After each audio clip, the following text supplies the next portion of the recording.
नमस्कार मंडळी. माहिती व जनसंपर्क महासंचालनालयाच्या आजच्या या विशेष मुलाखतपर कार्यक्रमात मी रेश्मा बोडके आपल्या सगळ्यांचं मनापासून स्वागत करते.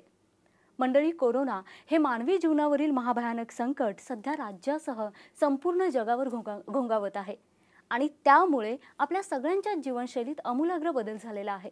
मात्र अशा बदलत्या परिस्थितीत देखील राज्याचा उद्योग, खनिकर्म, पर्यटन, फलोत्पादन, माहिती व जनसंपर्क, क्रीडा व युवक कल्याण आणि विधी व न्याय विभाग जनतेच्या हितासाठी विविध योजना आणि उपक्रम राबवत आहे.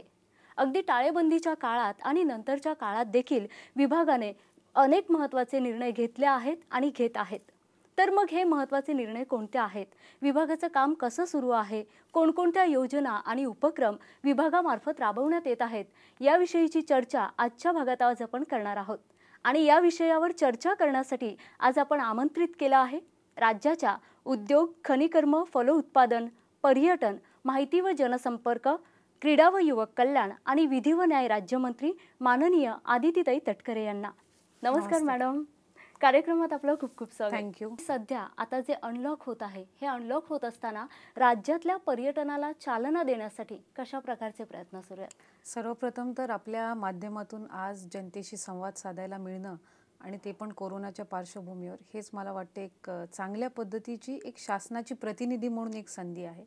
आज या सर्व खात्यांची एका बाजूला राज्यमंत्री म्हणून जबाबदारी पार पाडत असताना मला असं वाटतं की आमची जी पिढी आहे किंवा आत्ता सद्यस्थितीमध्ये आम्ही नव्याने ज्या वेळेला आम्ही विधानसभेचे सदस्य झालो आणि काम करण्याची मंत्रिमंडळामध्ये संधी मिळत आहे, आमचं काम सुरू व्हायला आणि कोरोनाचं संकट यायला यामध्ये एकदम कमी कालावधी होता आणि त्यातूनच आम्हाला कोरोनासारख्या एका मोठ्या आव्हानाला मुख्यमंत्री उद्धवजी ठाकरे साहेबांच्या नेतृत्वाखाली काम करत असताना, सामोरं जात असताना अनेक गोष्टी चांगल्या वाईट शिकायला मिळाल्या. खरं कोरोनाचं जे संकट आहे ते आपल्या राज्यभरात आणि देशभरातच नाही तर जगभरामध्ये, चायनापासून त्या व्हायरसची सुरुवात झाली आणि आपण बघता बघता हा जो व्हायरस आहे जगभरात पसरला आणि एक लाईफस्टाईल चेंजेस त्यांनी आपल्यामध्ये आणले. आणि मला असं वाटतं की सर्वात जास्ती फटका या पूर्ण कोरोना व्हायरसचा जर कशावर बसला असेल तर तो अर्थव्यवस्थेवर आणि उद्योग आणि त्याचबरोबर पर्यटन व्यवसायाला बसला. आणि यातून म्हणूनच बाहेर येत असताना, सावरत असताना थोडा कालावधी निश्चितपणाने जाईल. कारण एका बाजूला आर्थिक मंदीला आपण आधी सामोरं जात होतो, त्याच्यानंतर बेरोजगारीचा विषय होताच आणि त्याचमध्ये कोविडचं संकट आणि कोविडच्या संकटाने अनेक वेगवेगळे प्रोटोकॉल्स हे आपल्या समोर आणून ठेवलेले आहेत. त्यामध्ये सोशल डिस्टन्सिंग असेल, हायजीन फॅसिलिटीज असेल, आरोग्य म्हणजे हेल्थ इन्फ्रास्ट्रक्चरकडे आजपर्यंत कधीही इतक्या पद्धतीनं लक्ष दिलं जात नव्हतं. ही एक दुर्दैवी बाब होती. पण गेल्या काही महिन्यांपासून आरोग्य या विभागाकडे किंवा हेल्थ इन्फ्रास्ट्रक्चरकडे ज्या पद्धतीनं आपण लक्ष घालत आहोत राज्य शासन म्हणून, पण मला असं वाटतं की येत्या काळामध्ये जसं केरळ किंवा काही इतर राज्य आहेत ज्यांचं हेल्थ इन्फ्रास्ट्रक्चर स्ट्रॉंगली सगळीकडे रेकमेंड केलं जातं, येत्या कालावधीमध्ये महाराष्ट्राचं सुद्धा हेल्थ इन्फ्रास्ट्रक्चर तशाच पद्धतीनं ओळखलं जाईल. आणि दुसरी बाब म्हणजे पर्यटनाला आज महाराष्ट्रामध्ये मोठ्या पद्धतीनं स्कोप आहे. आणि मार्च महिन्यामध्ये जे काही अर्थसंकल्प सन्मान्य उपमुख्यमंत्री, अर्थ व नियोजन मंत्री अजितदादा पवार साहेबांनी मांडलं, त्यामध्ये त्यांनी पर्यटनाला कधी नव्हे तितका वाव आणि तरतूदही दिली. पण त्याच्यानंतरच कोविडचं संकट आलं आणि काही जे प्लॅन्स असतात, आपले प्री प्लॅन्स असतात एकदा बजेट सँक्शन झाल्यानंतरचे, ते आम्हाला मॉडिफाय करावे लागले. पण एका बाजूला उद्योग व्यवसाय किंवा हा विभाग सुरू झालेला असल्यामुळे पर्यटन जो विभाग आहे हा सर्वात उशिरा मला वाटतोय की पूर्वपदावर येऊ शकेल. बिकॉज वी नीड टू, आपल्याला लोकांमध्ये ते कॉन्फिडन्स वाढवण्याची गरज आहे की तुम्ही घरातून पर्यटनासाठी बाहेर पडू शकता आणि तुम्ही सुरक्षित राहू शकता. अगदी. पुढचा प्रश्न त्याच अनुषंगाने होता की कोरोनामुळे प्रवासाची धास्ती लोकांच्या मनात निर्माण झाली. म्हणजे जर प्रवास करायचा आहे तर मी त्या प्रवासामध्ये सुरक्षित राहील का, दरम्यान मला लागण तर होणार नाही ना, या भीतीने लोक प्रवास करत नाहीयेत. मग ही भीती दूर करण्यासाठी विभागामार्फत काही प्रयत्न केले जात आहेत का, उपाययोजना आखल्या जात आहेत का? ह्याच्यात पहिला भाग असा आहे की पहिले 2 ते 2.5 महिने आपल्याकडे जी काही आपली पब्लिक ट्रान्सपोर्टेशनची फॅसिलिटी असते तीच त्या ठिकाणी बंद ठेवण्यात आली होती, कारण हा प्रादुर्भाव आपल्याला कंट्रोलमध्ये आणायचा होता. तदनंतर आपलं जे एस टी महामंडळ आहे त्यांच्या वतीने आपण बसची सेवा सुरू केली. लोकल ट्रेन्स आपण अजूनही बंद ठेवलेल्या आहेत, कारण तो जो प्रादुर्भाव आहे हा अजूनही आपल्याला रोज वाढताना दिसत आहे. जे पर्सनल ट्रान्सपोर्ट आहेत, ज्या 4 चाकी वाहनं असतील त्याच्यावर जे आधी रिस्ट्रिक्शन्स होते ते आता हळूहळू आपण शिथिल करायला घेतलेले आहेत. आणि त्याच्यामुळे पर्यटन विभागासमोरचं सर्वात मोठं आव्हान हेच असणार आहे की पर्यटकांमध्ये एका बाजूला कॉन्फिडन्स तयार करणं की तुम्ही तुमच्या घरातून बाहेर तुमच्या वाहनांमध्ये पडू शकता, म्हणजे त्यांच्या वैयक्तिक वाहनाने प्रवास करायला निश्चितपणाने त्यांना सुद्धा सुरक्षित वाटेल. पण त्याचबरोबर या पर्यटन विभागाशी निगडीत जे सर्व पब्लिक ट्रान्सपोर्ट असतात यांनाही हळूहळू की इतक्या पद्धतीनं ऑक्युपन्सीवर चालू करण्यासाठी शासन हे निश्चितपणाने येत्या काळात प्रयत्न करेल. अगदी नैसर्गिक सौंदर्याने नटलेलं आपलं कोकण आहे, तर त्या कोकणातल्या पर्यटनाला चालना देण्यासाठी बीच शॅक धोरण ते नुकतंच जाहीर करण्यात आलंय. तर जाणून घ्यायला आवडेल हे धोरण नेमकं काय? एकतर बीच शॅक पॉलिसी ही एक आमच्या सर्वांच्याच, खरं तर मी असेन, आमचे कॅबिनेट मंत्री आदित्यजी असतील, आम्हाला दोघांनाही एक इच्छा होती की आपण गोवा बघितलं किंवा आपण बाहेरचे ज्या वेळेला अब्रॉडमधले बीचेस आपण बघतो तर ते बीचेस विकसित करण्यासाठी ते खूप प्रयत्न करत असतात. आपल्या इथे कोकणला जवळपास 720 किलोमीटरचा किनारपट्टी लाभलेली आहे आणि हे जे बीचेस आहेत ते त्यांच्या पोटेन्शियलप्रमाणे, त्यांच्या क्षमतेप्रमाणे त्याचा वापर होणं किंवा पर्यटकांना तिथे आकर्षित करण्यासाठी काही ना काहीतरी आपण पॉलिसीज ह्या आणल्या पाहिजेत आणि त्यातून ही बीच शॅक पॉलिसी आली. गोवामध्ये आपण बघतो की shacks is one of the most popular thing आणि आपल्याकडे पण ती करत असताना ही जी बीच शॅक पॉलिसी आपण आणलेली आहे, पायलट प्रोजेक्ट आपण महाराष्ट्रामध्ये राबवतोय. कोकणातले जवळपास 8 किनारे आहेत प्रत्येक जिल्ह्यातील, म्हणजे सिंधुदुर्ग असेल, रत्नागिरी, रायगड, पालघर, ह्याच्यात प्रत्येकी आपण 2-2 किनारे त्याच्यामध्ये पायलट प्रोजेक्ट म्हणून आपण त्याच्यामध्ये तयार करत आहोत. 10 शॅक्स या प्रत्येक किनाऱ्यावर होणार आहेत आणि त्यांना काही एक नियम आणि निकष दिले जाणार आहेत, कारण एका बाजूला हे शॅक्स उभे करत असताना ते इको फ्रेंडली असले पाहिजेत आणि दुसरी बाब म्हणजे ते जे काही समुद्र किनारा आहे तिथली स्वच्छता राखली गेली पाहिजे, हाही त्याच्यातला एक महत्त्वाचा भाग आहे. त्याच्यामुळे त्या संदर्भातले काही रूल्स आणि रेग्युलेशन्स आपण देऊन हा पहिला एक पायलट प्रोजेक्ट म्हणून आपण करतोय. येत्या कालावधीमध्ये जर तो चांगल्या पद्धतीनं त्याला प्रतिसाद लोकांचा मिळाला आणि स्थानिकांना जर त्याच्यातून चांगल्या पद्धतीनं रोजगार प्राप्त झाला, उत्पन्न सुद्धा काही स्थानिक ज्या ग्रामपंचायती असतील त्यांना त्या ठिकाणी मिळतील, पर्यटनाचा जो काही ओघ आहे तोही वाढेल आणि हळूहळू यामध्ये पायलटमधनं आम्ही तो परमनंट जी पॉलिसी आहे ती आम्ही राबवण्याचा प्रयत्न करणार. अच्छा, नक्कीच. आणि त्यामुळे कोकणी जे पर्यटन आहे त्याला नक्कीच चालना मिळणार आहे बीच शॅक धोरणामुळे, असं म्हणायला हरकत नाही आहे. आपण मॅडम जर पाहिलं महाराष्ट्राच्या संदर्भात समुद्रकिनारे, गडकिल्ले, अभयारण्य आणि लेणी मोठ्या प्रमाणात आहेत, पण त्याचबरोबर महाराष्ट्रात तीर्थक्षेत्रांची संख्या देखील मोठ्या प्रमाणात आहे. त्यामुळे राज्यातल्या तीर्थक्षेत्र पर्यटनाच्या विकासाला भरपूर वाव आहे. तर त्यासाठी विभागाकडून काही विशेष एक विभाग म्हणून आमच्या सर्वांचीच एक इच्छा आहे की राज्यामध्ये आपल्याला जे ठिकाणं आधीच आपल्यासाठी उपलब्ध आहेत त्यांना कशा पद्धतीनं आपल्याला आणखीन प्रसिद्धी देता येईल. आज जर आपण बघितलं तर देशात तिरुपती देवस्थानाच्या नंतर दुसऱ्या क्रमांकावर जे देवस्थान येतं ते शिर्डीचं आहे. तदनंतर आपल्याकडे सिद्धिविनायक आहे. पंढरपूरला वारीला जाणारे लाखोंच्या संख्येमध्ये दरवर्षी वारकरी असतात आणि भाविक सुद्धा मोठ्या प्रमाणात जातात. अष्टविनायकला येणारे भाविक सुद्धा मोठ्या प्रमाणात असतात. तर आपल्याला स्पिरिच्युअल टुरिझम म्हणून सुद्धा, आध्यात्मिक एक पर्यटन म्हणून सुद्धा आपल्याला एक चांगल्या पद्धतीचं धोरण हे शासनाला एक आखण्याचा एक मानस आहे. तो येत्या कालावधीमध्ये आम्ही निश्चितच करू. म्हणजे ज्या ज्या ठिकाणी आपल्याला पर्यटन आणि जे काही ही पर्यटनाची आणि तीर्थक्षेत्र आहेत त्यांना संलग्न राहून आपल्याला जे काही करता येईल तो करण्याचा एक डिपार्टमेंट म्हणून सुद्धा आमचा प्रयत्न राहील आणि त्याला सुरुवात सुद्धा आम्ही केलेली आहे. काही दिवसांपूर्वीच सन्माननीय उपमुख्यमंत्री अजितदादांच्या दालनामध्ये अष्टविनायक च्या जी काही आपली 8 स्थळं आहेत यांना विकसित करण्यासंदर्भातला एक आराखडा तयार करण्यात येत आहे, जेणेकरून आपण त्या तीर्थक्षेत्रांवर ती जी मंदिरं आहेत तिथे मूलभूत सुविधा उपलब्ध करून देणं गरजेचं आहे. आज महिला ज्या वेळेला महिला भाविक त्या ठिकाणी जातात त्यांच्यासाठी चांगल्या पद्धतीचे शौचालय असतील, चेंजिंग रूम्स असतील, हे त्या ठिकाणी उपलब्ध असले पाहिजेत. आत्ता कोविडच्या संकटानंतर स्वच्छतेबाबत आणि हायजीन फॅसिलिटीज बाबत आपली असणारी जागरूकता ही अधिकरित्या वाढलेली आहे.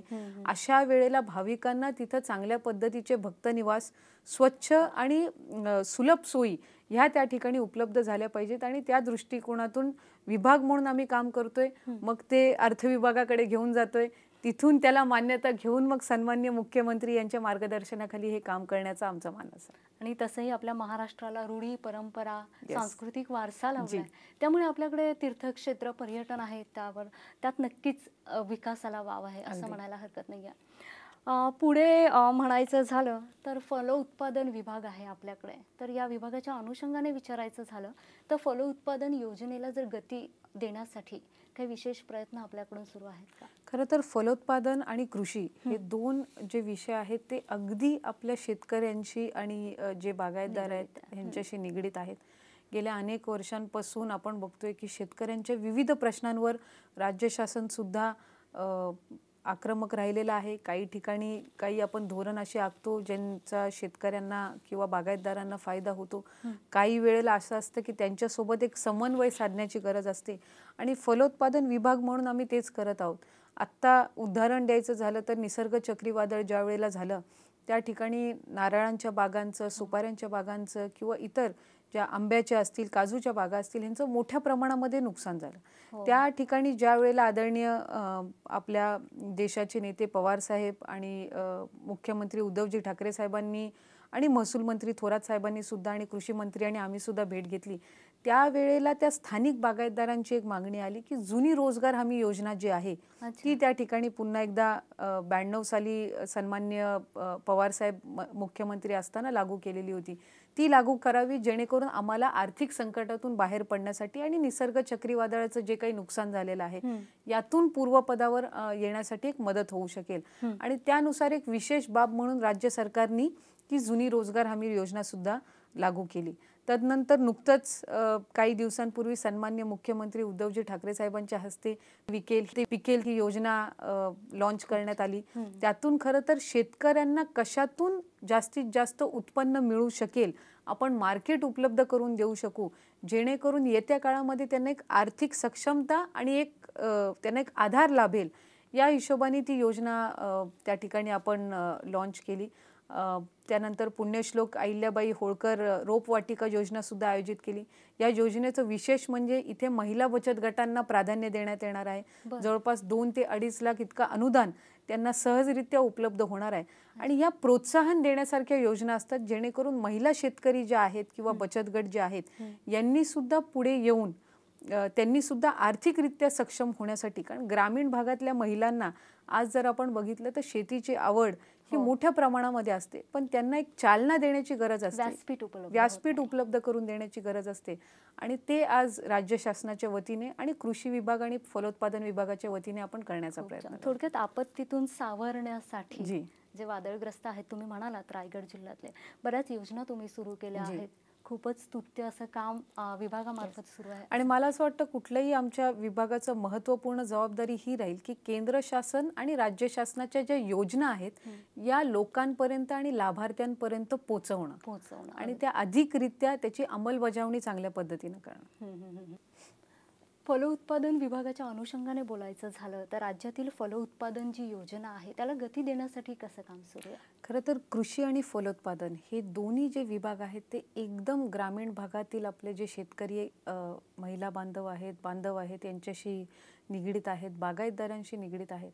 आणि म्हणून या योजना राबवत असताना किंवा कृषी विभाग आणि फलोत्पादन विभाग यांची प्रथम तर पहिली जबाबदारी आमची त्या ठिकाणी आहे की ज्या शासनाच्या, केंद्र शासनाच्या असोत अथवा राज्य शासनाच्या असोत, या योजना लाभार्थ्यांपर्यंत पोचवणं आणि त्याची चांगल्या पद्धतीनं अंमलबजावणी ही करून घेणं. कारण एखादी योजना ज्या वेळेला आपण राबवण्याचा प्रयत्न करतो किंवा जाहीर करतो त्यावेळेला त्याचा एक मुख्य हेतू असा असतो की त्याचा लाभार्थ्यांना लाभ व्हावा आणि त्यासाठीच त्याची चांगल्या पद्धतीनं पब्लिसिटी होणं, ते सुरळीत असणं, त्याचे इतर जी काही फॉर्मॅलिटीज असतात, जी प्रक्रिया असणं ती त्या शेतकऱ्यांसाठी, बागायतदारींसाठी सुद्धा एक सुरळीत ती असावी यासाठीचा विभागाचा हा सातत्याने प्रयत्न आहे.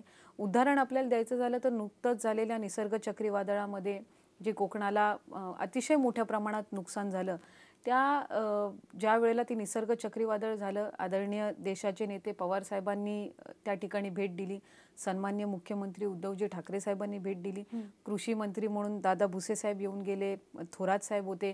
आम्ही सर्वच जण ज्या वेळेला बागायतदारांसोबत संवाद साधत होतो, त्यावेळेला एक त्यांच्याकडून कळलं की जुनी जी रोजगार हमी योजना होती ही त्यांना निश्चितपणाने जास्तीत जास्त लाभदायक होती. कारण त्यावेळेला त्याची एकंदर असणारी जी प्रक्रिया होती ती सुरळीत होती. आणि आत्ता निसर्ग चक्रीवादळाच्या संकटातून बाहेर येत असताना त्यांना जर त्यांच्या बागांमध्ये पुन्हा एकदा लागवड करायची असेल तर जुनी रोजगार हमी योजना ही त्यांना अतिशय लाभदायक ही ठरू शकते आणि पूर्वपदावर आणण्यासाठी उपयुक्त ठरू शकते. आणि म्हणूनच त्यांच्या मागणीनुसार आपण जुनी रोजगार हमी योजना विशेष बाब म्हणून कोकणासाठी पुन्हा एकदा सुरू केली. त्याच्यामुळे मला असं वाटतं की शासनामध्ये आणि जनतेमध्ये अशा पद्धतीचा संवाद असणं गरजेचं आहे. कारण शेवटी एक लोकप्रतिनिधी म्हणून किंवा ज्या वेळेला आम्ही एका पदाचा कार्यभार स्वीकारत असतो त्यावेळेला पहिली जबाबदारी असते की त्यांच्यामधला आणि जनतेमधला संपर्क आणि सुसंवाद. शेवटी आपल्याला त्यांच्यासाठी काम करायचं आहे आणि म्हणूनच अशा पद्धतीच्या उपाययोजना राबवणं हे अतिशय महत्त्वाचं असतं. काही दिवसांपूर्वी पिकेल ही योजना सन्माननीय मुख्यमंत्री उद्धवजी ठाकरे साहेबांकडून आपण त्याचा शुभारंभ करून घेतला. कारण शेतकरी जे उगवतायत त्याला मार्केट उपलब्ध झालं पाहिजे आणि त्यातूनच त्यांना आर्थिक संकटातून सावरण्यासाठीची एक संधी मिळेल. आणि त्याचबरोबर पुण्यश्लोक अहिल्याबाई होळकर योजना जी आहे ती सुद्धा आपण सुरू केली. ह्या योजनेची विशेष बाब म्हणजे याच्यातून महिला बचत गटांना जास्तीत जास्त आपण सहभागी करून घेण्याचा प्रयत्न हा करत आहोत. आणि त्यातून तो जो घटक आहे, महिला जर आपण म्हटलं त्यांना शेतीची खूप आवड असते पण त्यांना हक्काचं व्यासपीठ मिळणं आणि ही जी प्रक्रिया आहे ती अतिशय सुरळीत होणं हे गरजेचं असतं. आणि त्याच्यामुळे आपण या योजनेचा लाभ हा महिला बचत गटांनी आणि महिला शेतकऱ्यांनी जास्तीत जास्त घ्यावा अशीच आपली त्यानिमित्ताने शासनाच्या वतीने इच्छा आहे. नक्कीच मॅडम, कोरोनामुळे आता बहुतेक विभागांवर मोठ्या प्रमाणात परिणाम झालेला आहे. तर आपला क्रीडा व युवक कल्याण विभाग आहे तर त्याचं काम कसं सुरू आहे ते जाणून घ्यायला आवडेल. क्रीडा व युवक कल्याण खरं जर बघायला गेलं तर या विभागामध्ये पण काम करण्याची खूप मोठ्या प्रमाणामध्ये संधी आहे. आम्ही ज्या वेळेला या पदाची जबाबदारी मिळाली त्यावेळेला आदरणीय दादांकडे या संदर्भातलं एक निवेदन आम्ही केलं होतं, सन्मान्य कॅबिनेट मंत्री केदार साहेबांनी आणि मी, की तसा दुर्लक्षित राहिलेला हा विभाग आहे क्रीडा आणि युवक कल्याण. आणि खूप स्कोप आहे इथं काम करण्याचं. आपल्याला खरं तर आपल्या राज्यातून अनेक अशी खेळाडू आहेत जे राष्ट्रीय पातळीवर आणि आंतरराष्ट्रीय पातळीवर खेळायला जातात. ते त्यांच्या जे काही खेळाचं आहे ते प्रदर्शन करतात, मेडल्स सुद्धा आपल्यासाठी मिळवतात. शेवटी आपल्याला त्यांच्या मूळ गावी किंवा त्यांचं मूळ जे शहर आहे जिथं ते प्रॅक्टिस करतात तिथे त्यांना मूलभूत सुविधा उपलब्ध करून देणं हे अतिशय महत्त्वाचं आहे. आणि म्हणूनच यंदाच्या जे काही अर्थसंकल्प आहे त्यामध्ये जी तालुकास्तरीय क्रीडा संकुलं असतात त्यासाठी आधी असणारा निधी यामध्ये दुपटीने नाही तर तिपटीने वाढ करून दादांनी त्या अर्थसंकल्पामध्ये तरतूद करून दिली. जिल्ह्याचं जे आपलं क्रीडा संकुल असतं त्यामध्ये सुद्धा वाढ झालेली आहे. आणि विभागीय क्रीडा संकुल जिथे नाही, डिव्हिजनल स्पोर्ट्स कॉम्प्लेक्स आपण म्हणतो, ती सुद्धा उपलब्ध करून देण्यासाठीची तरतूद ही यंदाच्या अर्थसंकल्पात केली. पण मला असं वाटतं कुठेतरी युवक कल्याण जो हा विभाग आहे इथे आपल्याला आणखीन लक्ष केंद्रित करणं गरजेचं आहे. कारण आज जर आपण बघितलं तर आपल्या राज्याचं भवितव्य हे या युवा पिढीच्या हातावर खरं तर आहे. आणि म्हणून त्यांना एक चांगल्या पद्धतीने चॅनलाइज करणं, ज्या संधी आहेत उपलब्ध त्याकडे त्यांना योग्य संधीकडे आकर्षित करणं, ती इन्फ्रास्ट्रक्चर तयार करणं, त्यांच्यासाठी मार्गदर्शन शिबिर जे असतील किंवा ज्या ठिकाणी त्यांना क्रीडा विभागाच्या मार्फत सुद्धा जिथे जिथे त्यांना चांगल्या पद्धतीचं गायडन्स मिळू शकेल हे मला वाटतं युवकांना देणं हे अतिशय महत्त्वाचं आहे. सोशल मीडियाच्या पलीकडे जाऊन सुद्धा या तरुणांना एक चांगल्या पद्धतीचं मार्गदर्शन देऊन त्यांना त्यांची फील्ड्स जे काही आहेत त्यामध्ये निवडण्याची एक मुभा किंवा त्या संदर्भातले गायडन्स हे युवक कल्याण विभागाने येत्या काळामध्ये द्यावं आणि त्यासाठीचं इन्फ्रास्ट्रक्चर तयार करावं, असं एक वातावरण तयार करावं. कारण बऱ्याचशा वेळेला तरुणांना हल्लीच्या काळामध्ये खूप कन्फ्युजन असतं. संभ्रम अवस्थेत असतात की नक्की आपण कुठलं फील्ड काय निवडावं. करायचं? तर मला असं वाटतं की अनेक असे तरुण तरुणी आहेत ज्यांच्यामध्ये पोटेन्शियल आहे हो. आणि जर त्यांना शासनाची एक जोड मिळाली किंवा एक त्यांचा एक मदतीचा हात मिळाला अगदी. तर आपण तरुणांना एक चांगल्या पद्धतीची संधी ही उपलब्ध करून देऊ शकू. नक्कीच. आणि ती करत असताना त्याच्यासाठी लागणारं जे इन्फ्रास्ट्रक्चर आहे हा त्याच्यातला एक अतिशय महत्त्वाचा भाग आहे.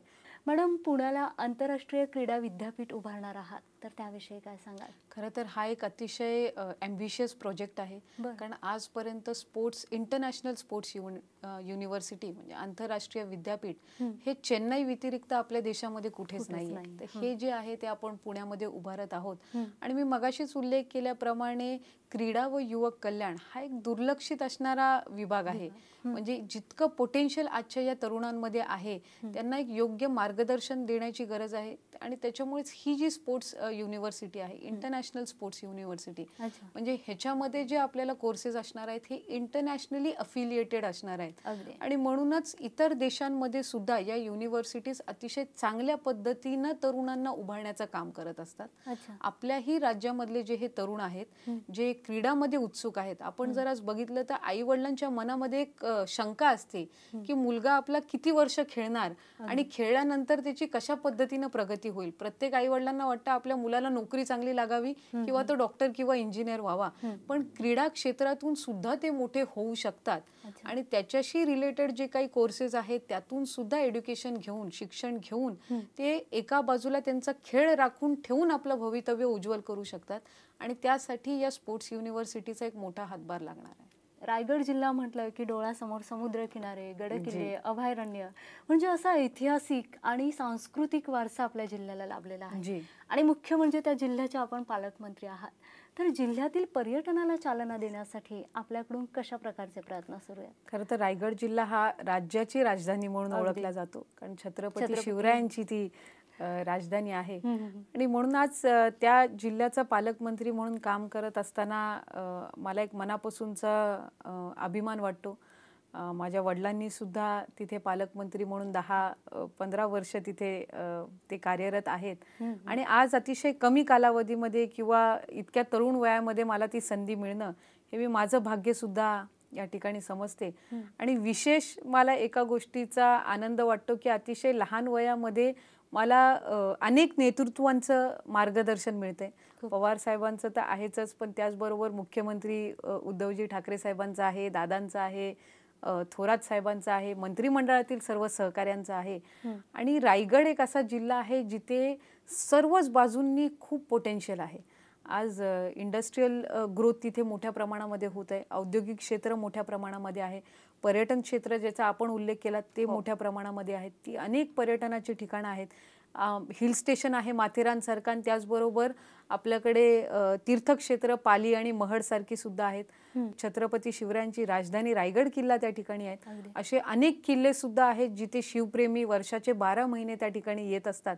आणि या व्यतिरिक्तही आणखीन बरीचशी पर्यटनाची स्थळं ही त्या ठिकाणी आहेत जिथे बेसिक इन्फ्रास्ट्रक्चर आणखीन मजबूत करणं हे अतिशय महत्त्वाचं आहे. म्हणजे आपण अलिबाग असेल, मुरुड असेल, श्रीवर्धन असेल, इथल्या समुद्र किनाऱ्यांबाबत सगळ्यांनाच माहिती आहे. पण त्या ठिकाणी लगतची जी पर्यटनाची ठिकाणं आहेत मला वाटतं ही सुद्धा प्रमोट करणं अतिशय महत्त्वाचं आहे. एखाद्या विभागाला म्हणजे उदाहरणार्थ पर्यटन विभागाच्या समोरचं एक सर्वात मोठं आव्हान राहणार आहे की येणाऱ्या पर्यटकांना तिथे 2-3 दिवस वास्तव्यासाठी ठेवण्याची जी काही मूलभूत निवासाची सोय आणि त्याचबरोबर मानसिकता.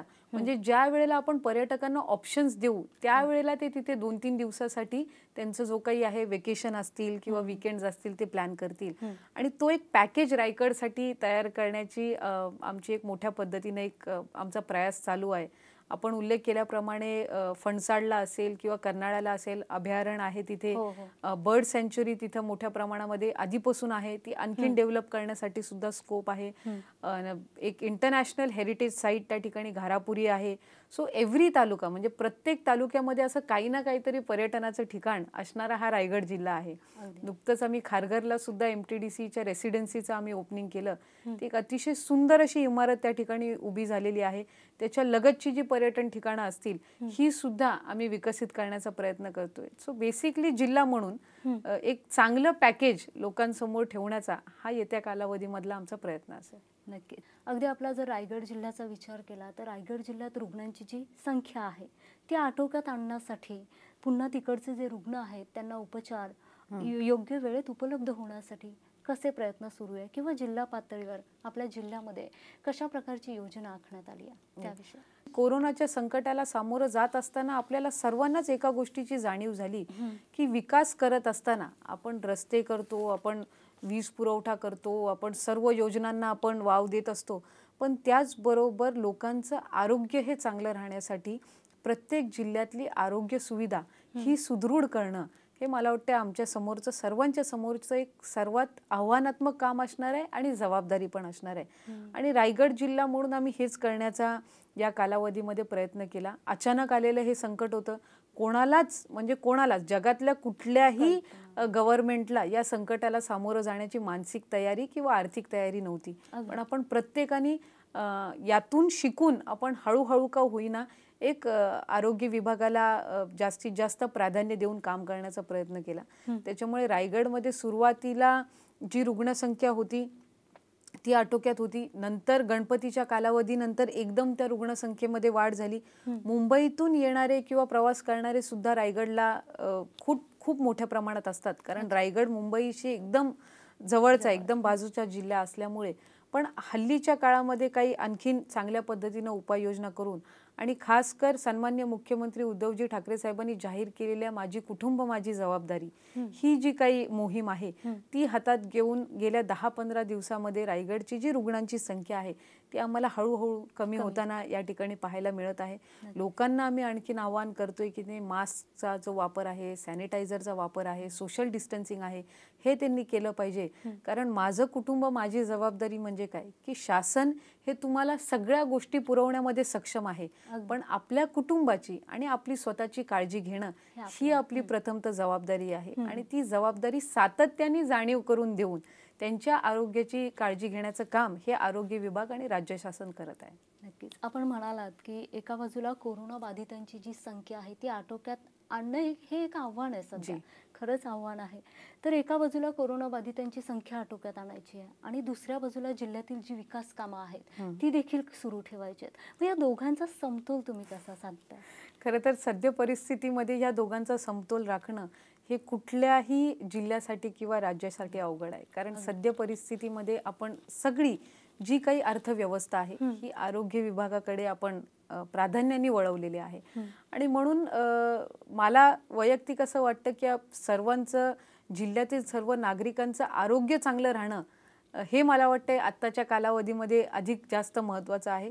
आणि हळूहळू ज्या वेळेला हे संकट कमी होईल त्या वेळेला आपण जे काही बेसिक इन्फ्रास्ट्रक्चर आहे, जी काही मूलभूत सुविधा आहेत याकडे सुद्धा आपण प्राधान्य देणार. मग त्यामध्ये रस्त्याची कामं असतील, इतर काही असतात. खासकर रायगड जिल्ह्यावर अधिकरित्या आमच्यावर जबाबदारी आहे, कारण निसर्ग चक्रीवादळाने बऱ्याचशा इमारतींचं सुद्धा नुकसान केलेलं आहे, बऱ्याचशा शासकीय इमारतींचं सुद्धा नुकसान केलेलं आहे. जिल्हा परिषदच्या शाळा असतील, अंगणवाड्या असतील, ग्रामपंचायत इमारती असतील, समाज मंदिरं असतील, काही त्या ठिकाणी ग्रामपंचायत असतील, मी म्हटल्याप्रमाणे या सर्वांचंच नुकसान झालेलं असताना ते पूर्वपदावर आणणं आणि जिल्ह्यातील या मूलभूत सुविधा देणाऱ्या जे इन्फ्रास्ट्रक्चर आहे हे स्ट्रॉंग करणं, ते सशक्त करणं हे जिल्ह्यासमोरचं येत्या काळचं आव्हान असणार आहे. पण मला असं वाटतं की कोविडच्या संकटातून एकदा आपण हळूहळू बाहेर पडत असताना ह्या गोष्टी सर्व करणं हा एक त्याच्यातला भाग राहील. आणि त्याचबरोबर रायगडच्या विकासाला चालना देण्यासाठीच्या ज्या पुढील गोष्टी आहेत या मला वाटतं येत्या वर्षाच्या म्हणजे कालावधीमध्ये त्याही हाती घेणं. जसं रायगडमधलं मेडिकल कॉलेज आहे हा विषय आम्ही सातत्याने मार्गी लावत आहोत. कोकण विभागाला आजपर्यंत विभागीय क्रीडा संकुल नव्हतं, ते विभागीय क्रीडा संकुल आम्ही त्या ठिकाणी जिल्ह्यामध्ये आणत आहोत, त्याचं काम सुरू आहे. असे जे विकास कामांच्या ज्या बाबी आहेत त्याकडे एका बाजूला लक्ष देत असताना प्राधान्याने निश्चितपणाने कोविड आणि कोविडच्या संकटातून बाहेर पडणं या ठिकाणी आम्ही खरं तर त्या आता गोष्टीला लक्ष केंद्रित केलेलं आहे. अगदी. तुम्ही म्हणालात की चक्रीवादळामुळे बरंच नुकसान झालं जी. रायगड जिल्ह्यामध्ये. तर मग ही जी आपत्ती आली, या आपत्तीतून वादळग्रस्तांना सावरण्यासाठी कोणत्या उपाययोजना तुम्ही केल्या आहेत? आपल्याला सगळ्यांनाच माहिती आहे की फेब्रुवारी-मार्च महिन्यापासून एक राज्य म्हणून आपण एका अतिशय मोठ्या आव्हानाला सामोरं जातोय. म्हणजे अर्थव्यवस्था सुद्धा कोलमडलेली आहे. ती आपल्या राज्याचीच नाही तर देशाची, जगभराची कोलमडलेली आहे.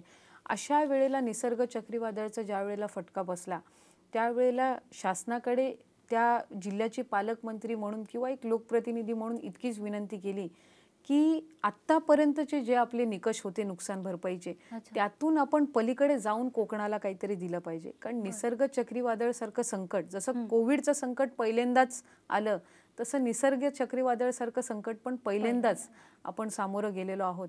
त्याच्यामुळे आत्ताच्या घडीला आपण जे काही नुकसानग्रस्त आहेत त्यांना, त्या रायगडवासियांना त्यातून बाहेर पडण्यासाठी चांगली नुकसान भरपाई ही दिली पाहिजे. आणि म्हणून राज्य शासनाने जे NDRFचे म्हणजे नॅशनल नॉर्म्स जे असतात त्यातून बाहेर पडून त्या पलीकडे जाऊन जिल्ह्याला मदत केलेली आहे. म्हणजे आधीच्या निकषांप्रमाणे जी काही मदत केली जाते ही तर केलीच, पण त्यामध्ये आणखीन भरीव तरतूद ही राज्य शासनाच्या वतीने करण्यात आली या आर्थिक संकटामध्ये असताना सुद्धा, जेणेकरून कोकणातील हे जे नागरिक आहेत त्यांना पूर्वपदावर आणण्यासाठी त्यातून काही मदत होऊ शकेल. शेवटी एक आहे की एखाद्या व्यक्तीच्या घराचं ज्या वेळेला नुकसान होतं त्याची पूर्णपणाने नुकसान भरपाई तर कुठलं शासन करू शकत नसतं. कारण एखाद्याचं ज्या वेळेला अनेक वर्षांपासूनचं उभारलेलं घर तुटतं, त्याच्याशी त्याच्या भावना जुळलेल्या असतात, इतके वर्ष त्यांनी ते घर बांधण्यात दिलेलं असतं, त्याच्यामुळे त्याची नुकसान भरपाई तर कुठलं शासन किंवा कोणी करू शकत नसतं. आपण एकच गोष्ट शासन म्हणून करू शकतो, ती म्हणजे त्याला थोडंफार अर्थसहाय्य देऊन पूर्वपदावर आणण्यासाठीची मदत.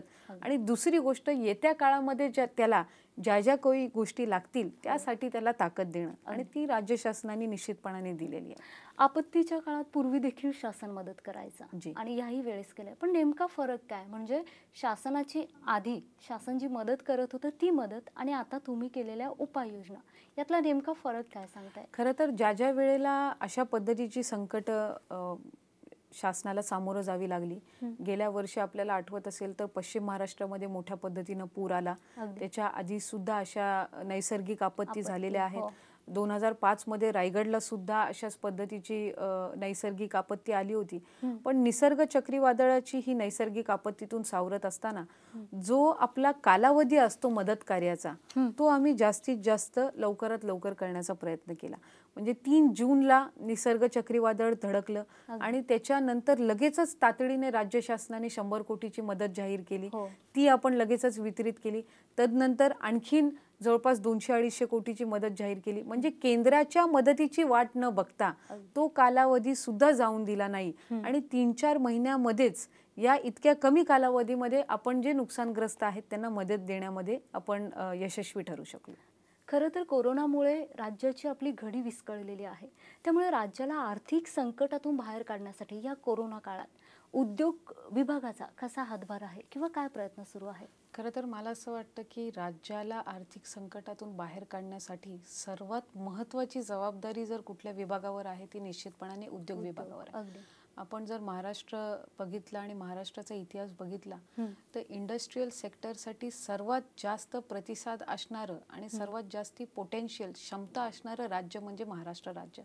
आपल्या देशाची आर्थिक राजधानी मुंबई ही आपल्या राज्यामध्ये निश्चितपणाने आहेच आणि त्याचा एकदम अतिशय महत्त्वाचा भाग आहे. पण याचबरोबर आपल्या राज्यामध्ये असे विविध ठिकाणं आहेत. पुणा असेल, नाशिक असेल, मराठवाड्यामधली काही भागं आहेत, कोकणातला म्हणजे रायगड जिल्हा आहे, जे औद्योगिक क्षेत्रामध्ये अतिशय जास्त पद्धतीनं प्रगत हे होऊ शकतात. आणि खऱ्या अर्थानं आपल्या राज्याला आर्थिकरित्या पूर्वपदावर आणण्याचं जे काम आहे ते निश्चितपणाने येत्या काळामध्ये उद्योग विभाग करेल. आज जर आपण बघितलं तर अनेक राष्ट्रीय आंतरराष्ट्रीय उद्योजक आहेत, यांनी आपल्या राज्यामध्ये येण्यासाठीची एक सहमती दर्शवलेली आहे. त्याच्यामुळे अनेक करार सुद्धा या कोविडच्या काळामध्ये झाले. मला आवर्जून उल्लेख करावा असं वाटतं की आपलं राज्य, महाराष्ट्र राज्य हे एकमेव राज्य आहे ज्यांनी जवळपास 16,000 कोटींची गुंतवणूक ही कोविडच्या काळामध्ये राज्यामध्ये आणली. आणि येत्या काळामध्ये नक्कीच आणखीन या गोष्टीला प्रोत्साहन देण्यासाठी आणखीन उद्योग वाढवण्यासाठी, उद्योजक आणण्यासाठी एक चांगल्या पद्धतीची पॉलिसी सुद्धा उद्योग विभागाने आणलेली आहे. 1 पॉइंट विंडो असेल आणि त्याचबरोबर लघु उद्योजक जे आहेत किंवा ज्यांचे छोटे व्यवसाय आहेत अशांना सुद्धा कोविडच्या संकटातून बाहेर पडण्यासाठी जे पॅकेजेस असतील यामध्ये राज्य सरकार जे आहे ते प्रयत्नशील आहे. येत्या काळामध्ये सुद्धा अशाच पद्धतीनं ते प्रथम क्रमांक राखून ठेवण्याचा प्रयत्न हा राज्य शासन आणि उद्योग विभागाचा राहील. मॅडम, कोरोनाचा हा जो काळ आहे, या काळामध्ये आज महिला आहेत, विद्यार्थी आहेत, गृहिणी आहेत, सगळ्यांच्या मनात बरेचसे प्रश्न आहेत. त्यामुळे कार्यक्रमाची वेळ संपत आली आहे. त्यामुळे जाता जाता आपण त्यांना काय आवाहन करा? मी इतकंच आवाहन करीन खरं तर की कोविडच्या या संकटामध्ये या संकटाला सामोरं जात असताना राज्य शासनाच्या वतीने, केंद्र शासनाच्या वतीने आपल्याला ज्या ज्या काही सूचना दिल्या जातात याचं आपण पालन करावं. कारण खरं तर ज्या ज्या वेळेला जनतेच्या आम्हाला काही सूचना आल्या, जसं आपण हा शेवटचा प्रश्न आहे म्हणून सांगते की पर्यटन विभागाच्या वतीने जी काही हॉटेल्स आहेत राज्य शासनाने ती खुली करण्याची परवानगी दिली.